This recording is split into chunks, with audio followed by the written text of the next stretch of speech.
The first thing you think of when you hear that someone you know has been in a car accident is everyone okay? And until you get the answer to that question, your heart and mind are racing. For two Indiana families, one car accident would intertwine their lives forever, leaving gaping wounds in their hearts. Hello again, story lovers. My name is Dale Elliott, aka Captain Dale, and here's our latest story. Young woman in coma wakes up and tells parents she's not who they think she is. Before we move on, make sure you smash the like button, subscribe to our channel, and activate the notifications bell for new amazing videos.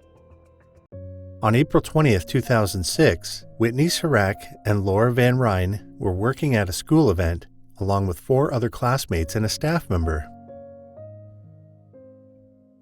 The two young women didn't know each other that well, but were all smiles to be working together. It was on the ride home that something terrible would happen.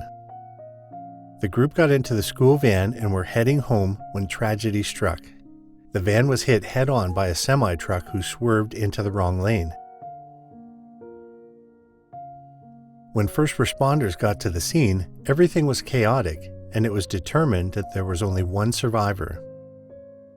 Who actually survived the incident would remain lost in confusion for 5 long weeks. During the chaos of the crash, a medic attached an ID card with the name Laura Van Ryn to the only surviving victim. Soon after, her face was bandaged up and she was rushed to the hospital with severe head and face wounds. Van Ryn's family was notified that their daughter had survived, and the Sirac family was now left with the devastating reality that Whitney was never coming home. Or, so they thought. When Whitney's sister was notified of her sister's death, she rushed to the hospital. When she got there, what she thought was to be her sister's body lay right next to her, covered up on a gurney, and she couldn't bear to look at it. I was too emotional to have to see the body, so they just brought me back to a separate room and gave me her purse, which was horrible even at the sight of it. It smelled like gasoline and it was dirty, and everything inside of it was snapped. And they said that the purse was found next to the body, just the way it smelled and the way it looked, that's what happened to Whitney, and it was really hard. When Colleen, Whitney's mother, was asked why she didn't want her to view her daughter's body, she told Matt Lauer, "I keep stuff in my head, and I know that I couldn't. I wanted the picture of Whitney who was just a beautiful, living, vibrant girl instead of, I would keep that picture in my head as opposed to, a battered body."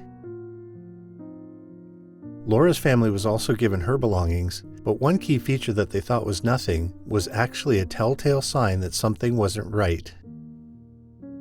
The Van Ryn family received Laura's purse, which they recognized, but there was something they didn't recognize the shoes. But we always borrow clothes and share clothes, and so we thought, she must have been wearing someone else's shoes. There's no way they could have actually known what was actually going on, and no one can blame them. Teenagers share clothes all the time, especially girls. However, what they did see that day would traumatize them forever. When interviewed by Matt Lauer and asked what they saw when they entered the room, the family said, a lot of things that were foreign, like machines and tubes. And really, she was wrapped to about here. We could see this much of her face, and she had a blanket over her, and everything was wrapped. And her eyes were closed, and a little bit of swelling, it looked like, and maybe some very minor cuts. Tearing up, the family went on to reveal that Lisa, Laura's mom, started a prayer journal for her daughter. On one of the pages in the journal reads, "When they brought us in to see you, honey, my heart was so full of love for you.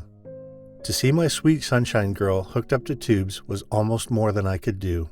It amazes me that God has such strength when I am so weak. Only He could uphold me as He has." Little did she know these prayers would help another young woman heal in the months to come. As the Van Ryn family huddled around who they thought was their daughter, they prayed that she would pull through and make a full recovery. As the lone survivor lay in a coma, the Sirac family was faced with the logistics of planning a funeral. When the service commenced, friends and family shared silly memories about Whitney and rejoiced in her loving memory. Nevertheless, the family was devastated and went on to mourn their daughter for 5 weeks until the startling fact came to light. Colleen shared what it was like to hear that her child was dead. They had like a big projector screen, and they would flash the names of different victims that had died. And then everybody in there was just praying for that person on the screen. And so I keep crying. I just remember the first time that they put Whitney's name up there, and I thought I would really cry hard, but I felt such a peace that every person in there was praying for our family at that point. I did really feel a real strength. But soon after this information came to light, she would receive news that would change everything.